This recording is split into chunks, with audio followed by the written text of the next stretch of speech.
Hi everyone, welcome to the 15th of FIES session. My name is Rohan, this is coordinate, and a lot of us were just at this recent exchange that IFPRI had hosted, which was around the latest NFHS data that has just come out and rapid analysis of that, and to discuss what sort of findings are coming out. This is in some ways related to that certainly, and I'm hoping that especially one of the questions that Purnima had was around how do more and more of us researchers come together in a way that we are able to collate data from different sources to make more meaningful stories. This is one of the efforts in which we're able to do that, so I'm hoping there's some convergence that happens here. Uh, Very quickly, some ground rules before we begin. We're recording this session, so in case if you'd not like to get recorded, please let us know in the chat section. In case there's an AI note-taking assistant, we'll remove them. And if you're really that person, please let us know also on chat, and we'll not do that. Please turn off your camera and keep yourselves on mute to save bandwidth. And this is a 60-minute session. A lot of it is going to be conversation and comments and discussions based on what Purnima and Nishmeet share with us today. So please feel free to use the chat and comment section liberally. And we speak both Hindi and English, whatever's comfortable, please feel free to use that. So just a broad agenda. What we have today is Dr. Menon discussing a little bit on what the intention of the working group was for it to have been set up for nutrition and food security, and then for Nishmeet to take us a little bit through the work that has happened so far in the past few weeks on measurement harmonization and evidence synthesis around this. And then we'll open up for discussions. So without further ado, I'd actually like to pass it on to Nishmeet. Right. Hi, thanks, Rohan. I'll just share the slides and I'll invite Purnima to start speaking. Right.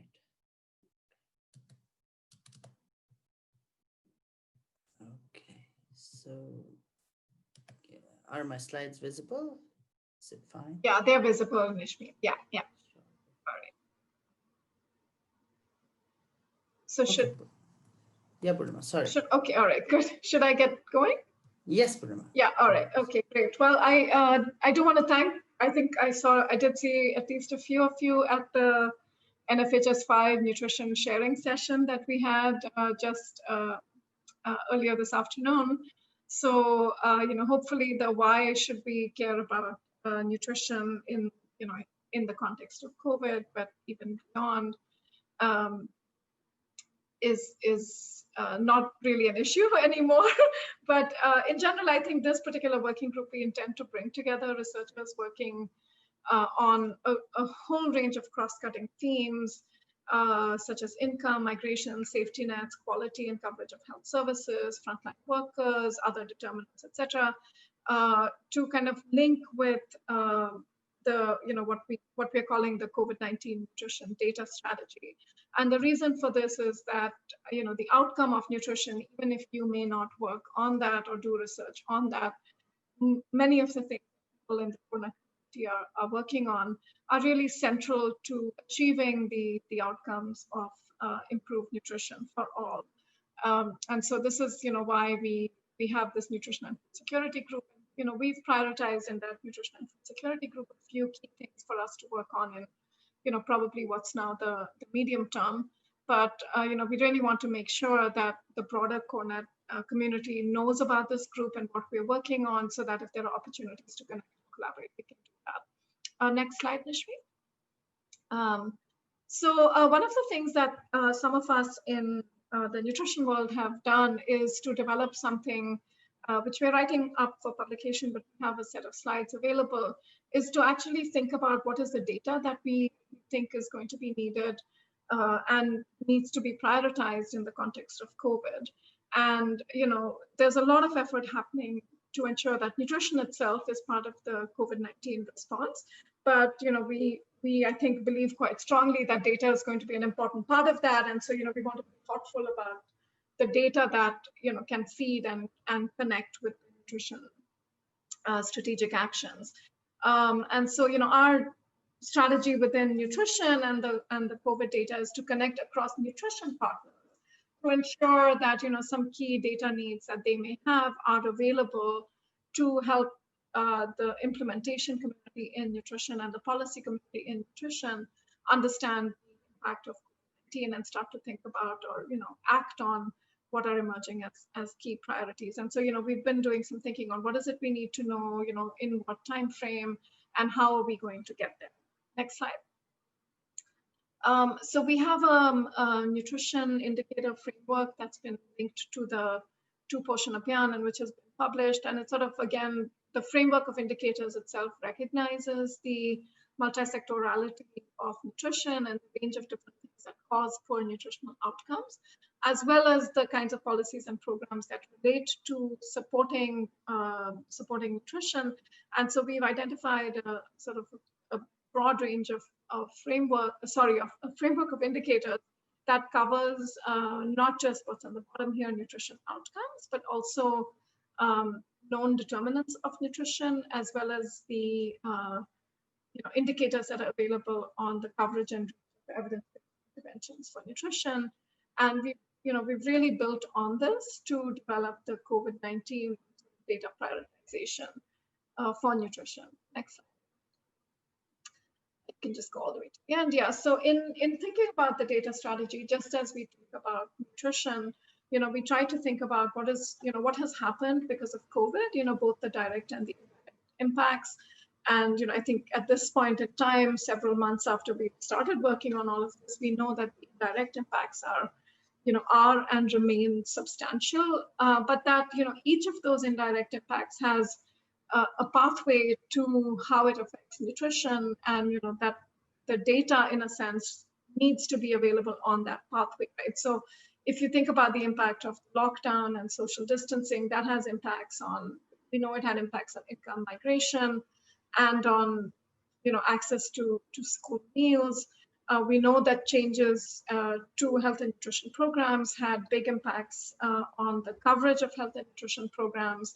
And that has a pathway that then goes through nutrition knowledge and healthcare. So we also sort of appreciate and value that different things that happen with COVID have different pathways, but that ultimately affect nutrition. So nutritional outcomes, both diets and malnutrition itself.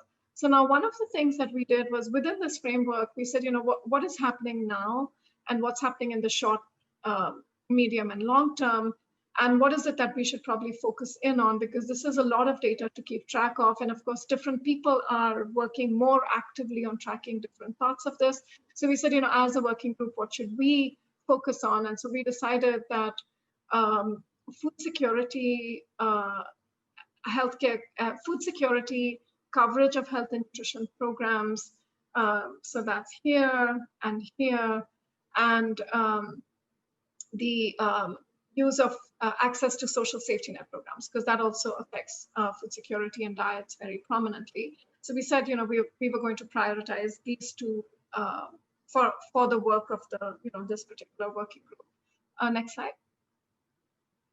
The other thing that in the data strategy we've been very clear about is that even when you think about data, we have to really think broad, but also in the sense that we need the data to speak to issues of location, time, and subpopulations. And often what happens is, if you only have data from one part of, for example, a subpopulation, you actually don't know how other people in the population are affected by the same thing. And people forget, when they'll see a certain survey, they're like, oh my God, 60% of people are food insecure, but then it may be only 30% in another subpopulation, and it may be 90% in yet another subpopulation. So we want to bring these ideas of location, time, and subpopulation into our thinking about, about the data.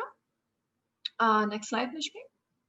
So, yeah, there are two things. Maybe Nishmeet, I'll just talk about this hand to Rasmi and then back to you. That'll be efficient.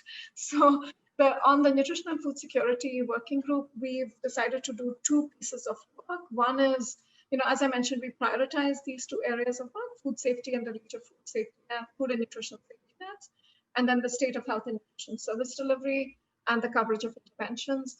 And so we have two sort of sub work streams that pertain to both of these. And on both of these, we've prioritized or sort of honed in on two things to do together with the working group. One is to strengthen and harmonize measurement. And the second is to be able to do the work of consolidating insights so that the evidence itself is coming together in ways that supports people's engagement with it. Should also acknowledge that our work, our support to CoreNet and the work plans in this area are supported by grants from the Gates Foundation to us as well, both on India and on and to strengthen nutrition measurement globally. Next slide. Right. Just stay on the previous one, Nishmeet. Yeah, so on the food security timeline, our focus of our work is, we had a kickoff, and then we've been focusing quite substantially on sort of trying to pull things together in a way that supports measurement harmonization and leads us towards evidence synthesis. So Nishmeet will share a little bit about what we've done, but it basically includes a review of measurement tools to understand how different people are measuring food insecurity in the context of the COVID survey that we received inputs from several partners here on CoreNet. So thank you all so much. You'll hear some more details about that in a bit. And then, we've shared findings from the measurement review, and we'll share some of those here with others as well, because we want this to be available to the wider CoreNet community and not just to, and beyond, and not just to the Nutrition and Security Working Group. Next slide, Nishmeet. And maybe Rasmi, can you just come in and speak about the health and nutrition services work? Yes, I am. Thanks, Purnima. So the health and nutrition work started a little bit early on compared to the food security part. And there we started building partnerships, and we came together with 6 partners. And we built this group of a loose network with common research agenda around understanding frontline worker service delivery and adaptations during the COVID.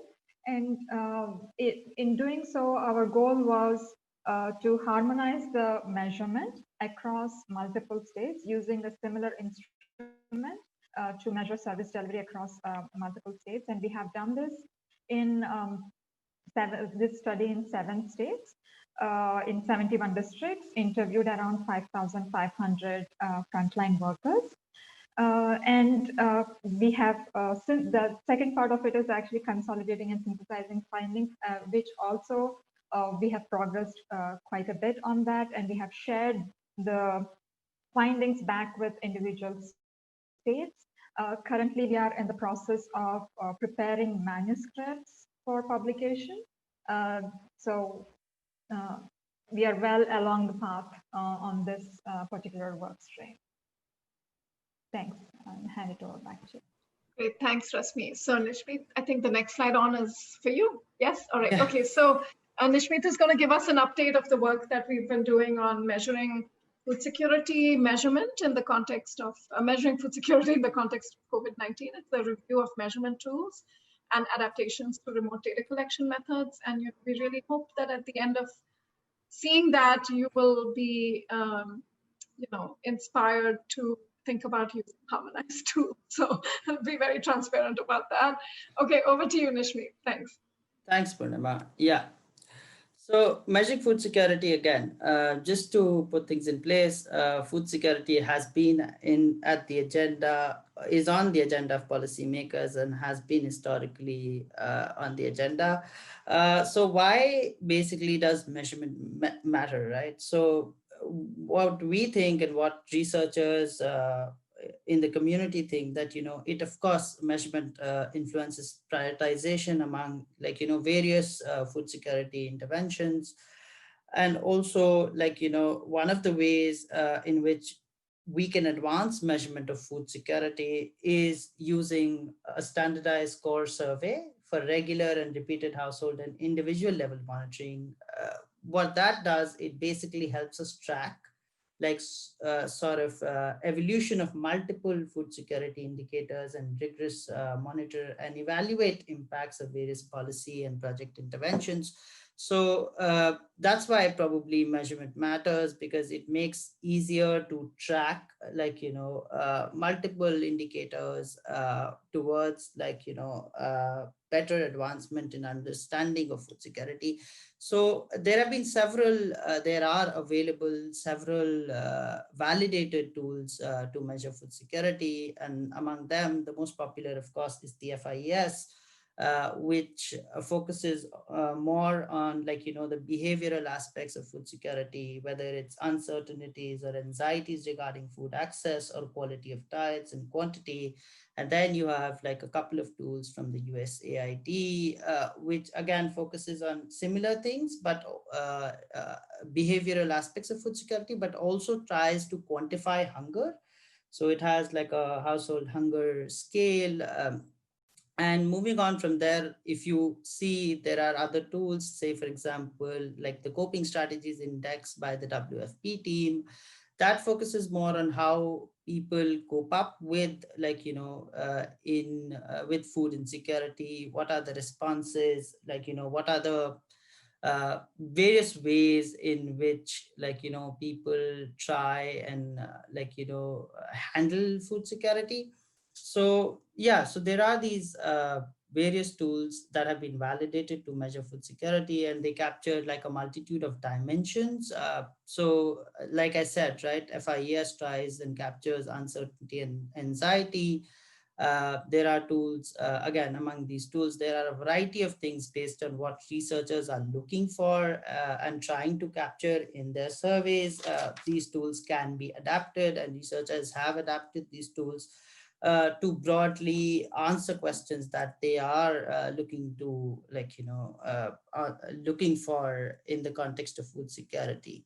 Coming to the measurement in the Indian COVID-19 context, and this is what we've been doing, is basically we are trying to understand in the context of COVID-19 in India, what are the dimensions of food security. So like I showed you on the previous slides, there are these 6 dimensions that have been identified by the global researchers through global tools. So in the context of India, what we did was using coordinate members, studies being conducted by coordinate members since March 2020. We collected 15 survey questionnaires from across 11 organizations. And what we did was we looked at looked through every questionnaire and found questions related to food security, and tried and captured like the dimension or the domain that they were capturing, and also try to understand the different standardized instruments that people were using. So like again, I mentioned this previously, that people use adapted versions of these global tools as well. So we tried and capture what domain are people in the Indian COVID-19 context capturing when it comes to food security, and 2, if they've used a standardized instrument, what is that instrument, and have they adapted that instrument. So this is again a list of 11 organizations and their tools that we assessed. And just to mention here that a lot of people, a lot of research organizations or institutions who were trying to capture food security used the FIES, which is the popular tool in terms of capturing food security. And then there were a few organizations that came up with their own questions. The timelines are slightly different between organizations. And just to mention again that these were phone surveys. So all of these organizations, these surveys were conducted after the lockdown period in India. So most of them were like phone surveys. So it had to be adapted in some way. Even the normal FIES had to be adapted. The questions needed to be adapted, making it suitable for phone surveys. So what did we find? We find and this is the tick box that you see is basically saying that they were capturing this aspect of food security or the domain of food security. So on the left hand side, you would see the domains. And then on the top column, you see the organizations, and then you see the green box, which says that this domain was captured and how many questions within this domain were captured. Say, for example, if I want to talk about uncertainty, just as an example, I say uncertainty and anxiety regarding food access. And I refer to the ID Insight round 1 and round 2 survey. So ID Insight had one question in each round, which captured uncertainty and anxiety, right? And similarly, there were, if you see, the bunching is happening around access to food and access to government resources here. So, and I can move on to this slide as well. So I'm showing you all the 11 organizations and how they looked like when it comes to capturing domains of food security. So what really comes out is like people have, or most of these surveys in the early period of the lockdown have focused more on the access to food, whether it's general access or whether it's access through government sources. Very few have focused on other dimensions of food security, which again, when you come down to measure food security comprehensively, shows that there is a data gap. So we are not really capturing the full dimension of food security that we should be, and that has not been done in the Indian context. So just to summarize, most surveys in the Indian context have used their own questions or adapted FIES. Most questions have been asked on access to food, including quantity procured through PDS or other government sources. Few questions again on actual consumption or change in quantity and quality of food, and even less focus on food deprivation, coping behavior, and uncertainty. So again, to reiterate that we are not really capturing the whole or complete, food security sort of in totality or holistically, and that's what's coming out in the context of India.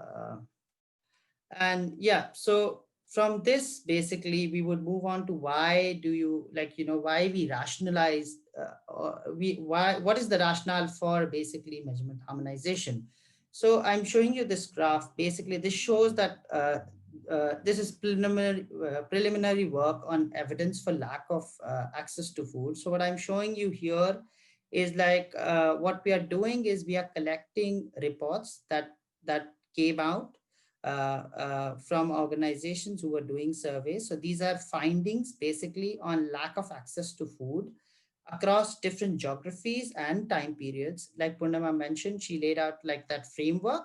So this is for one aspect of food security, which is lack of access to food. What we are showing is like these dots basically mean that this is the percentage of households that feel that there wasn't enough food during say April, May, and then you can see during June and August, and then through September and October.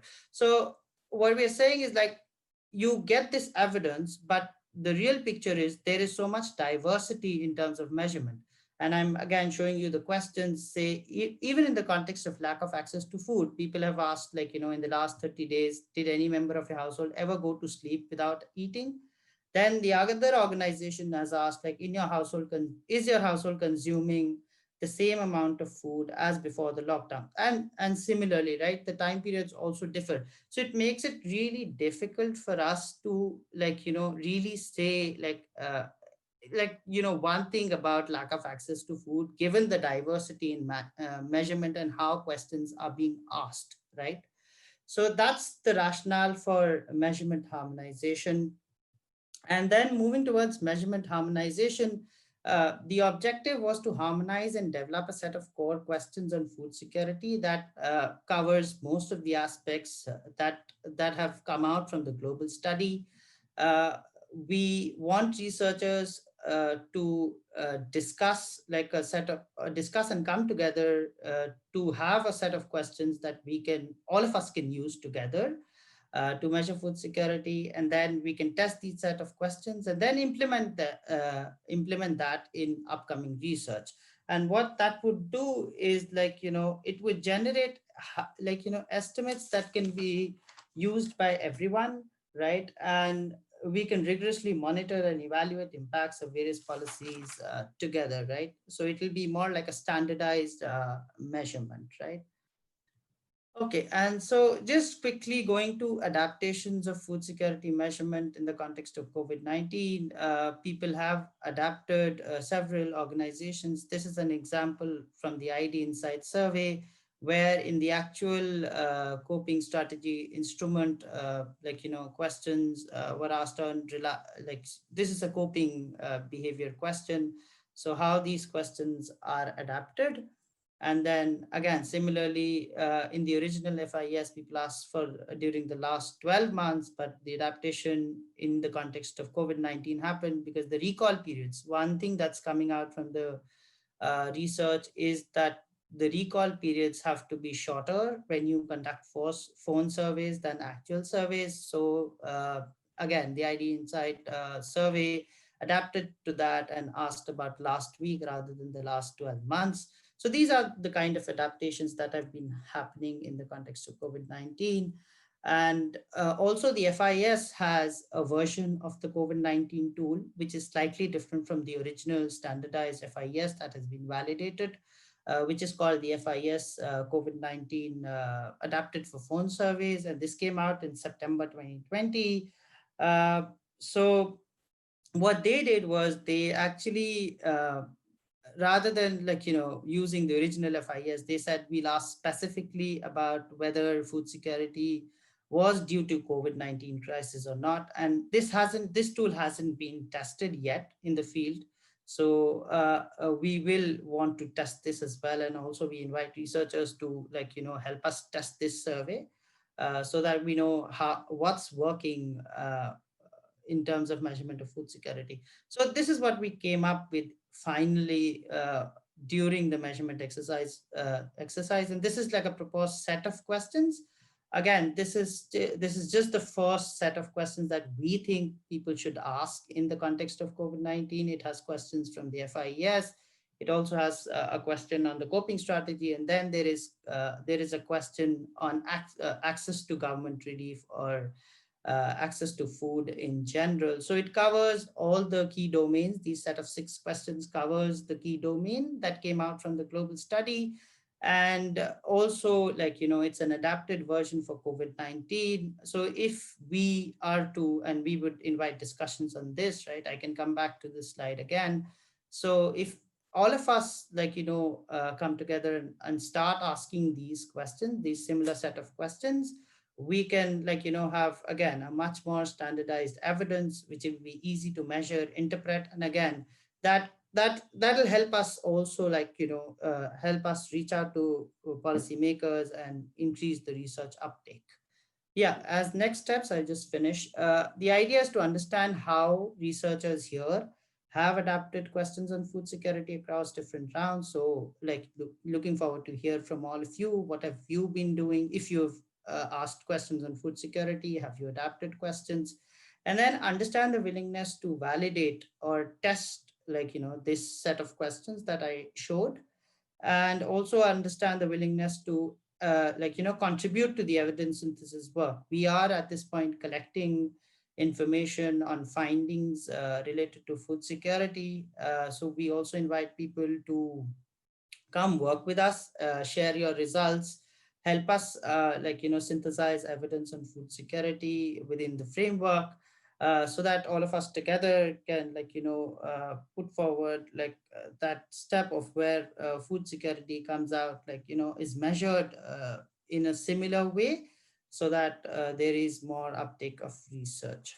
Yeah, thank you. I think I'll just thank you, and it's over to Rohan. I don't know, how do you want to open up the discussion? Wonderful. Thanks so much, Nishmeet and Purnima. This was not only really useful, but also very, very interesting to go through. I don't see any questions in the chat window thus far, but in case if anyone from the audience has a question, please feel free to unmute yourself and share your thoughts.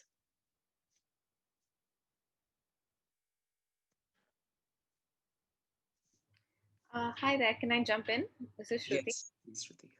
Hi, thanks so much for sharing this presentation, Nishmeet. And just want to say that it's been really wonderful working with everybody that's contributed to this, Purnima, yourself, on this whole project.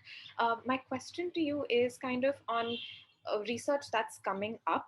So do you have a sense of what questions or what changes in questions related to nutrition we can anticipate, based on whether people are returning to completely different focus areas as things open up, and what effect will that have on having a CoreNet-wide template for asking questions on nutrition? So, Shruti, I think firstly we should clarify, this is just a set of questions on food security. It's not, there's a whole other range of things that we might want to measure on dietary practices, on food consumption, on use of health and nutrition services, etc.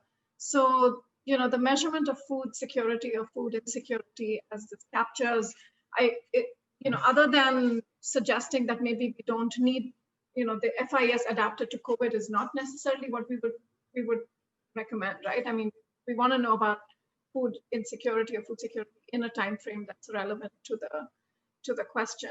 So relevant to the survey period. So in my view, India has lagged behind on food insecurity measurement forever. For 10 years, I don't know how long we've been working here, and we just find that there is no consistency in how people have approached how to measure food insecurity. Even though there are so many validated instruments that are available. So in a sense, the coming together around this particular issue, the focusing in on the issue of food and food security and hunger in the context of COVID, maybe that actually helps the measurement world as well, because actually what you want is, you want questions like this going into all kinds of consumption expenditure surveys. You want it going into, it's actually now going to be incorporated into the PHS globally for countries to take on, because it's such a huge gap in data when you don't know how people are experiencing food insecurity. So, I would like to, actually also pose a question back to the researchers in the group here. I mean, how many of you are planning future further rounds of data collection? Would you be willing to incorporate and test some of these, test the food insecurity questions? I mean, we think there's value to, anyone, whether you're studying income, whether you're studying migration, access to social safety nets, etc. We think there's value to everyone to measuring food security using validated instruments. And so, it would be great to know if folks, how you all feel about incorporating some of these questions.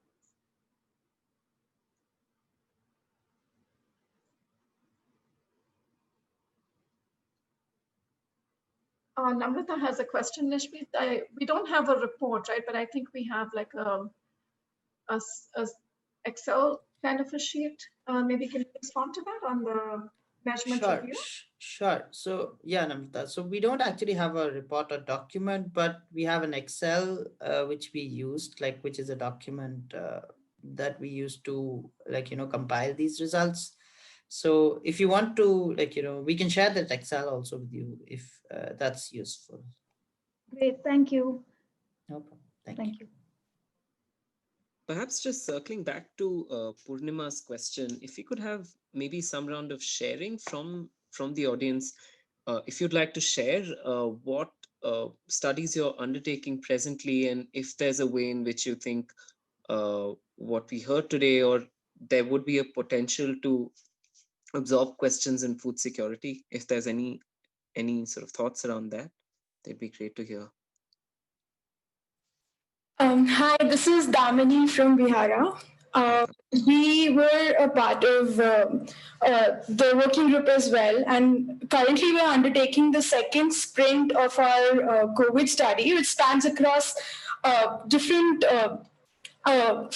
nutrition is a component of it, and we'd be happy to take on and try out these questions in some of the coming interviews next week. But I'm not sure if the 12-month or the 30-day timeline would work, because we've been having, again, the same recalling problem. So maybe we'd adapt it to since the unlocking has begun, or because the strong memory that they seem to have of is late August, when the businesses started opening again. So maybe we can adapt the timeline to it and try these questions.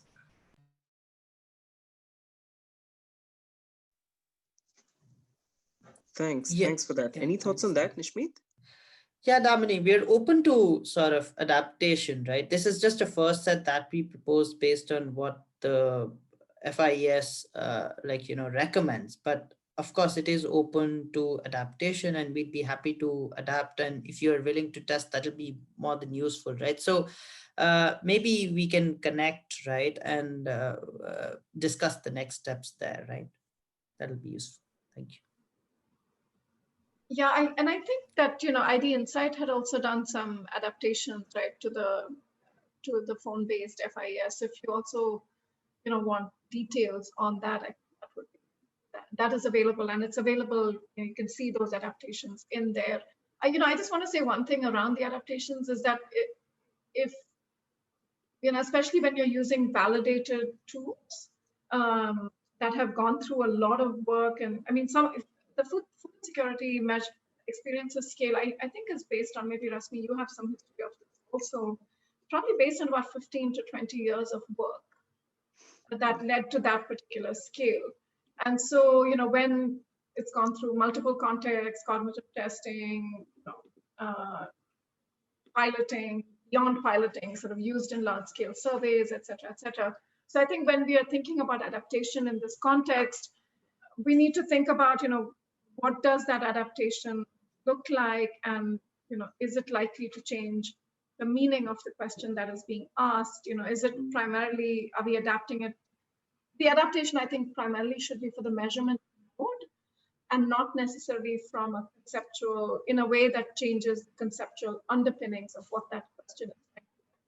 Does that make sense? Yes, that makes a lot of sense. I only meant in the terms of the timeline, because sometimes it's very difficult for them to visualize, at least over the phone calls, to sort of visualize what 12 months were, because also Correct, yeah. it has been unmarked in the last 7-8 months. Yeah, exactly. Rasmi, you want to come in on that? Yeah, so I mean, even we had adapted that to last 30 days, the FIES, when we did our phone survey. And FIES has actually been tested, was used as using Gallup polls. So that's why, and it's a shorter version. It's not HFIES that's more longer and lends more to face-to-face interviews. The FIES works well on the phone. And definitely, I think we should be able to adapt. 12 months is definitely a long time, and a shorter recall period works. And just to talk about the harmonization itself, from what we have learned with the frontline worker survey tool itself, what it hugely helped us looking across 7 states using the same instrument and the same recall period. While different organizations implemented it, we were able to say, okay, lockdown period means we say April lockdown. We honed in on that. And then in the last month, whichever month, whenever the partner was implementing. And that the way it helped is when we started to look at the results, we could interpret them very easily. So across board, we were looking at similar time periods. And it was really powerful to have a harmonized set of in question. And everybody actually a set of modules were same, but then other questions were adapted for the implementation context. So from that perspective, I feel like if we can, as a community, come together and identify even, because all of us have different objectives when we field surveys. It may not be food security oriented only. So even if we can come together and say, okay, these are the 3 to 5 questions that we are all going to use across board, that's going to be really amazing.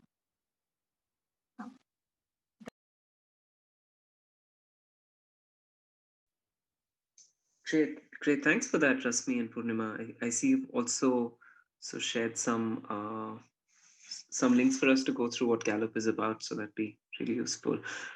Maybe anyone else from the group who's also not necessarily doing work in food security measurement, but on the aside, maybe Vinay, if you have any thoughts. I'm sorry to be calling upon you like this, but in case anybody from EPOD, Madhulika, Vinay. Yeah, thanks, Rohan. I was just chatting separately with Madhurika as well. I think, Purnima, yes, there is scope to consider this in some of our future rounds of migrant surveys. I'm not up to speed with where we are on the timelines, but I will, of course, relay this to some of our researchers and see what we could do in terms of, we already have certain questions in some of our previous rounds on food security related questions. So we will see what we could do in one of those upcoming survey rounds as well. Yeah, that would be amazing, Vinay. Thank you. Thanks for sharing. Yeah, I think that not so many of the migrants, a lot of the migrant surveys, I think, like Nishmeet also mentioned, many have been focused more on whether people got access to relief. But I don't know that there were so many questions on food insecurity experience.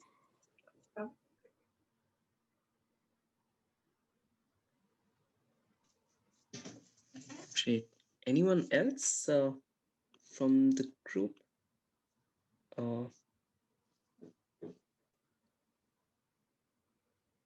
Maybe Deepak, in case if there was something you thought that was interesting here.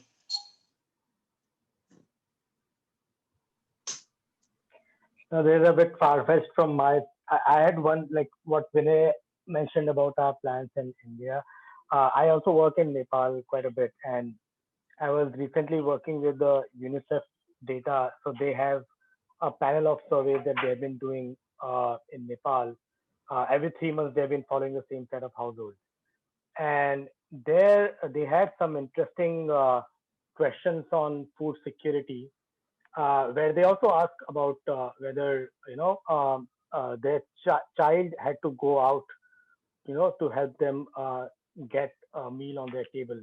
So I can share separately the questionnaires that are there from that UNICEF survey that could be useful as well to think through the other ways of asking questions on food security. That's what I just wanted to add. Yeah, thanks. Great. Thanks, Deepak. Maybe Sahil, in case if you'd like to share some thoughts around how also you see this converge with other efforts around data, or what some of those convergences might be, Sahil?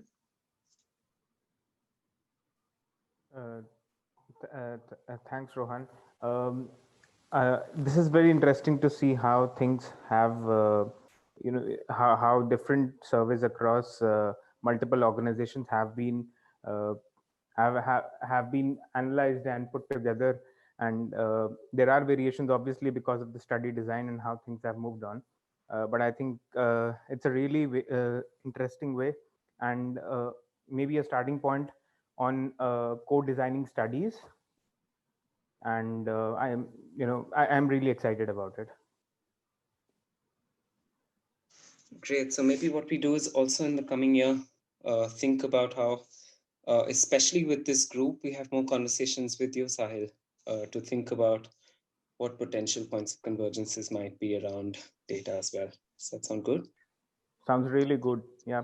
And once multiple organizations start using similar kind of questions, then there is more chances and more areas where we all can collaborate, and we all can pool our findings as well to present a holistic picture to the policymakers. I believe that would be one of the vision of doing this harmonization. Absolutely, Sahil. Thank you. Yes, yeah, because you realize this, and we've realized this in the context of other work as well. In nutrition, when two different surveys, sort of show two different results, but it's because of how things were measured. The people in the policy community, it is confusing, and it is easy to actually ignore the problem. You just say, oh, you know what, they just measure differently, or you can't compare over time because it's been measured differently over time. The minute you get sort of a set of core indicators that you can measure consistently and use consistently across different geographies, different researchers, different time periods, it just becomes very powerful. So, we've experienced that in your child feeding, in the world of measuring health and nutrition coverage. There's a lot of agreement on certain things and how they're measured, down to recall periods and the respondent age buckets. Like there's a lot of things that have been done to harmonize, and that just makes the problem undeniable. You can't put it on measurement anymore. Yeah. Yeah. And then there is over research as well. You over research the same participant on the same question, then still you can't analyze this, and policymakers see it from different perspectives. So I totally bought on this idea. Great, thanks. Rohan, I was wondering, I know this is sort of more working issues, but I'm really struck by the question of, can we put some of this out in public domain, the measurement comparison? And so I was wondering if the quicksand was in a position to help that, but we can take that question offline as well, because it seems like it would be useful to, put what has been done here into the form of a brief or something, a tool or something like that that can go out to look a little bit better than a Google sheet. Absolutely, Purnima. And in fact, this maybe sort of ties well with what I thought would be worthwhile to present, which was around next steps. So certainly, as while anchoring the Secretariat, we'd be more than happy to sort of work with the lead, with you all closely and think about what would be the best ways to communicate it. But so there are a few parallel strands that I thought might be worthwhile to touch upon here as next steps. So one thing, if you all may remember, when we did this feedback session recently, a great suggestion that came from Purnima and got lots of traction was around hosting a CoreNet conference in March. So that's something that we are slowly working towards, and especially thinking about it from the first quarter, and having just fortunate, for all of us to have made it to 2021 more or less safely, we would want to use the first quarter or use this conference to think about what have been the big learnings and how that helps us make better research practice as we go ahead. So the intention is to bring all of these studies and reflections in both practice as well as in findings, etc., together at the conference in March. And we are going to spend the next 2 months, so January and February, to really spend some time to put all of this together. And we need all of your support to be able to do that. And we'll all do it almost concurrently, where we're not really only just anchoring, but also working sort of simultaneously with you to do that. So part of that will be really to work on also this evidence synthesis, Purnima, and several others from the FLW space, but also all the other work that different members are doing. So I'd request for a few things on that. So if you could just go back to the websites, everyone's got login details. If you want, we're happy to send them back to you. Just write to us. But it'd be great if whatever studies exist on CoreNet, if you can update them, that will be great. Additionally, if there's new studies that you're starting right now, much like Purnima was saying, it'll be really useful for us to know what are the new studies going on, for us to be able to make connections, share tools, and so on and so forth. So please let us know best or most ideally on the web platform directly. At the same time, please connect us to other researchers who you think will benefit from a platform like this, or whose studies everyone else's practice will improve. Something that we are actively also doing right now is onboarding a range of epidemiology researchers. This is something that came up in the team science session, and we're following up with a group of partners at the moment to onboard more members. So very soon you'll start seeing research from both medical sciences and clinical trials and so on. And hopefully we're also able to create that space where social science and epidemiology researchers can sit on the same table and think about what common learnings have been, or what gaps still exist, or what are patterns that they can see. So in case if there's any others, the form is now updated to include both epi and social science research, so use that. At the same time, we're also updating the website. So this should be out with you. So Romit's already done 2 versions of it. We've just got final clearances for that.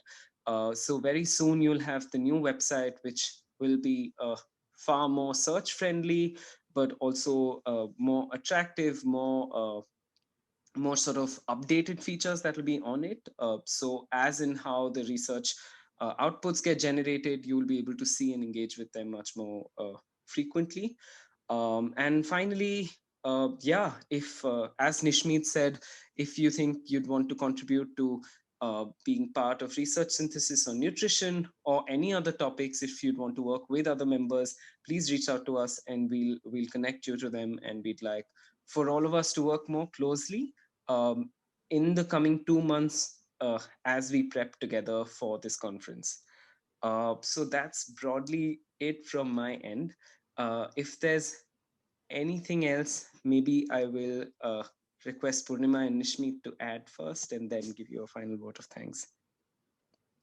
No, nothing from our end, but like I said, please, if we can get something out that is public, that is available to the CoreNet community and beyond, I think that will really help, continue this idea of harmonizing and including a set of consistent, validated questions in surveys as they to food.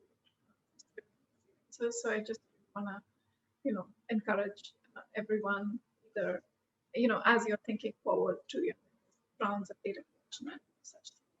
Yeah, and thanks for the opportunity, and also huge thanks to everybody who shared their instruments to enable the comparison. So, Nishmeet, anything from you?